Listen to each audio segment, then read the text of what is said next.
بسم اللہ الرحمن الرحیم۔ السلام علیکم ورحمۃ اللہ وبرکاتہ۔ جیسا کہ آپ سب جانتے ہیں کہ پاکستان کو اسلام کا قلعہ کہا جاتا ہے۔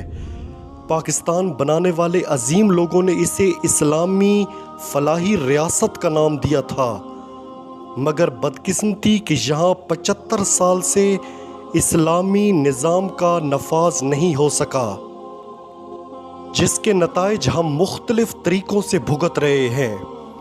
یہاں حکمران وہ کام کرتے ہیں جو ان کے مفاد میں ہوں، اپنے ملک کا پیسہ چوری کر کے دوسرے ممالک میں جائیدادیں بناتے ہیں، جن کے علاج، اولادیں، جائیدادیں سب باہر۔ آپ خود سوچیں کہ ایسے لوگ پاکستان کو کیا خاک فائدہ پہنچا سکتے تھے۔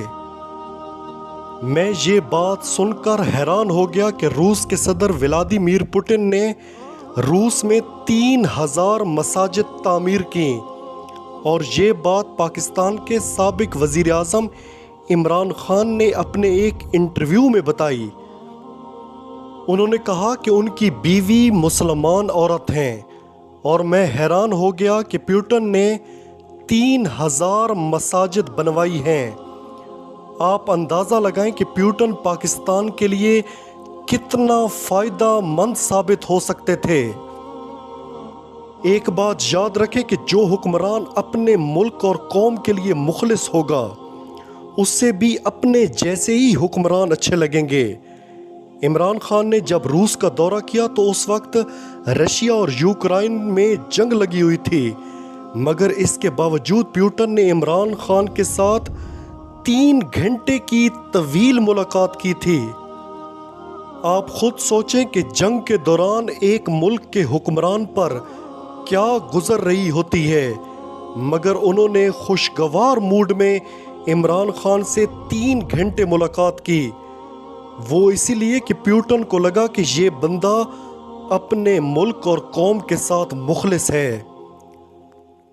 آپ کو یاد ہوگا کہ جب صدر پوٹن نے شہباز شریف سے ملاقات کی تھی تو صدر پوٹن کا موڈ بہت عجیب تھا۔ وہ شہباز شریف کی حرکتوں پر غور کر رہے تھے۔ پھر انہوں نے فیصلہ کیا کہ ہم نے صرف عمران خان کے لیے سستی گندم اور تیل کا معاہدہ کیا تھا۔ جن دنوں عمران خان رشیا میں تھے تو انہی دنوں پاکستان میں عمران خان کو اقتدار سے ہٹانے کی سازش کی جا رہی تھی۔ اگر رشیا کے ساتھ سستی گندم اور تیل کے معاہدے کامیاب ہو جاتے تو آج پاکستان میں یہ حال نہ ہوتا کہ لوگ آٹے کی لائنوں میں مر رہے ہیں۔ آج پاکستان میں لوگوں کو سستا تیل مل رہا ہوتا۔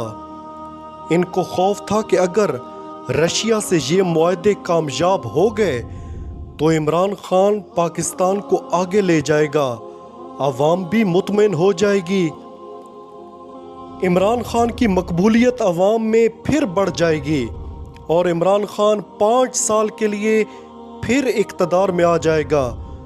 مگر اللہ کی قدرت دیکھیں کہ اس نے عمران خان کو سرخرو کرنا تھا۔